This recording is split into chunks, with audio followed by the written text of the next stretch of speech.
Okay, this is my third try at this. Just so you know, on this Wellness Wednesday, I can't seem to get my computer to work right, my phone to work correctly, or really the words that are coming out of my mouth. So it occurs to me that it is worth going over some important topics. And the topic I decided to do today is know your product.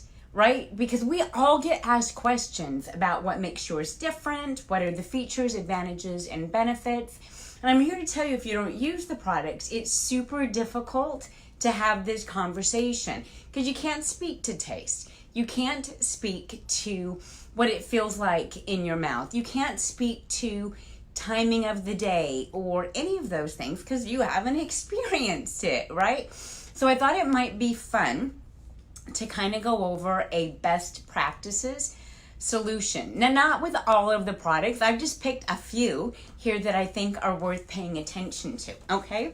So let's start with how I, not start my day, but how I actually end my day.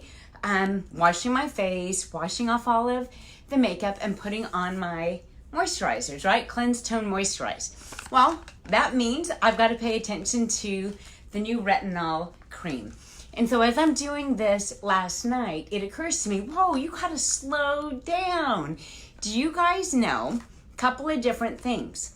Beyond the fact that the retinol is polypore, meaning it has a sustained release. So it's great for sensitive skin, for people that are concerned about this derivative of vitamin A leading to like flaky skin where they feel like they need to exfoliate a lot, right? You don't have to worry about that because this is a polypore system where the retinol is slowly released throughout the day. Now, does that mean that you should go out and run around in the sun? No, retinol is frequently done at night so that you stay out of the sun. But if you are going to use it during the day, you're going to need to make sure that you're wearing a sunscreen, right? You want to make sure that your moisturizer has an SPF or that you're doing something to protect yourself from the sun. And it's not enough to just feel like you just drive to work and so it's no big deal, right? Always think about this side of your face that's being shown if you're the driver of a vehicle. This side of your face is always getting some level of sun exposure or daily exposure. And we don't need to be like, you know, Two-Face here from the Batman movies, right? So make sure you're paying attention to sunscreen. Make sure you're paying attention to moisturizing. But what came up with the retinol that I wanted you guys to know is that beyond the polypore system, beyond the sustained release technology, beyond that, apply it at night. That's probably best practices. Did you know that your face needs to be dry when you do it? Big mistake when we think about skin theory and skincare theory is that a lot of us that are using cleansing, toning, moisturizing, oils, hydration, all of these things, we're not waiting long enough in between applications to put that skincare on. Have you ever had a concern where you feel like your moisturizers or your lotions and potions aren't meshing, right? You're putting on your neck cream and it kind of mixes with your face cream and you feel like something just doesn't seem right here. It's because you're not letting your applications or your treatments dry in between. So make sure you're giving yourself enough time. But with the retinol, it's important that your skin be dry, or that you let previous treatments dry, or that you let the retinol dry before you put on other treatments. That's one that I thought about bringing up that maybe a lot of people don't know.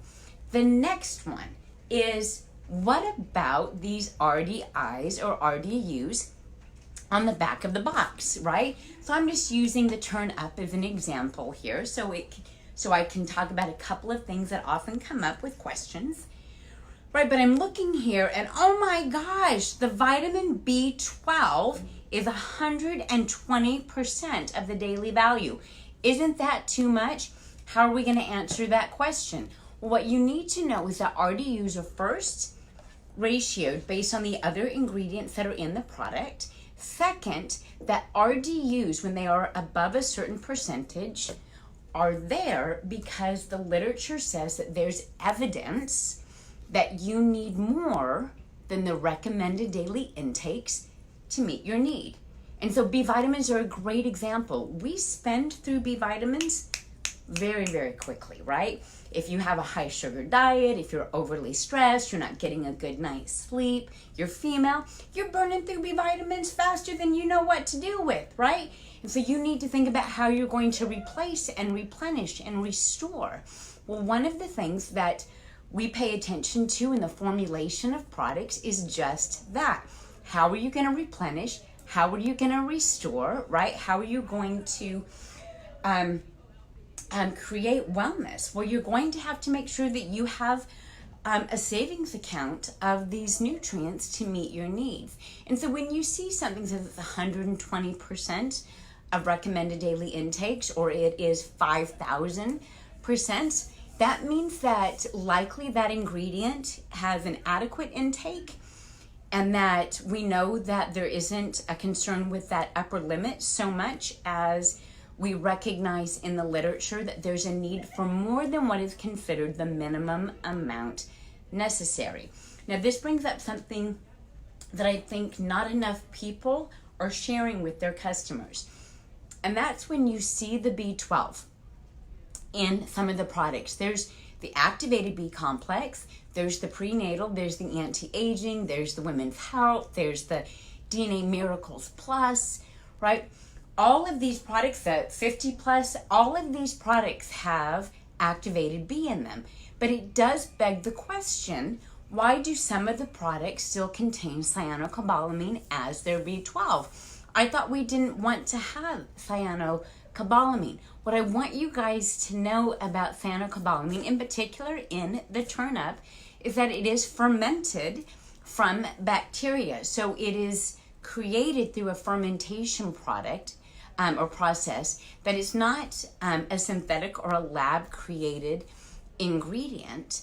And I think that's important for people to know from a metabolism standpoint. Second thing I want to talk about, I guess third thing that we can talk about with the turnip, besides being fully awesome, is how do you overcome with isotonics fructose? People are still asking about fructose and why is there sugar in your product, right? So the first thing I want you to do, whether we're talking about fructose in the product or we're talking about a completely different product, like let's talk about complete greens for a minute, right? What do we need to do when someone comes at us with a question? We need to ask, why is that a concern for you? When someone says, why is there sugar in your product? Say it's part of the isotonic delivery system. It allows us to create a formula or a solution that moves from the stomach into the small intestine quickly, very efficiently. Why is sugar a concern for you? Right? And they may say, oh, I get too much sugar in my diet. And say, well, let's think about other places in your diet where you can eliminate sugar, because there's so many added benefits from using the supplements, especially the isotonic line, because it has a proven delivery system. It has a proven efficacy in that absorption. It's got, it's formulated to that end. And there's so many other nutrients that come with it. Let's not scrap the multivitamin. Let's scrap the donuts, right? But they may say, well, fructose, that sounds like high fructose corn syrup. Fantastic. I'm so glad you asked me about the sugar, you say, because it's not high fructose corn syrup. In fact, this is naturally derived. This is from food. This is a natural food sugar, not a high fructose corn syrup, right? And they say, well, I hear that fructose across the board is GMO. I don't need GMOs in my life, right? And you say, fantastic. I'm so glad you asked me about this sugar, because when you go to the website, you're going to notice that it says right there, it's got a badge on it, 100% of the isotonics, right? They tell you if there's GMO. They tell you if there's gluten. They tell you if there's wheat in the product. They tell you if there's soy. All of these things, they're right there for you, right? So now what you get to do is celebrate the question and offer the solution.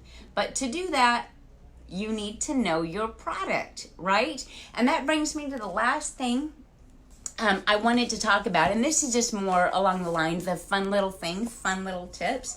I happen to be an enormous fan of the Motives line, right? And we have these new Visionaire palettes. And so I'm just giving you like a little thing, one of my little like hacks that I do. I use the Visionaire lip palettes, right? The creams. But then what I do, because matte is everything that it's about right now, everybody needs their matte lipstick, right? And I want my lips to appear a little bit larger than they really are. So what do? I take the same Visionaire, but in the palette for the eyes, and I just pick a little bit of a matte color that I'm going to use on the center of my lip. So I'm going to mix my two Visionaires together. I'm going to create my own little lip palette. And the only reason I'm able to do that is why? Because I got the products. I use the products. I share the products, right? So I want to see all of you take it to the next level. Ask yourself some important questions. Go and dig in, do the deep dive into your products, right? Whether that's through the portal, whether it's by getting involved in a general product training, or of course attending a bigger training. Start asking the important questions so that you can share the features, advantages, and benefits of all of our products, even those that don't fall into your major, right? Share those with people, because you never know when you're going to meet someone where you're going to be the person that creates the solution for their lifestyle need. You guys, go be healthy, go be brilliant.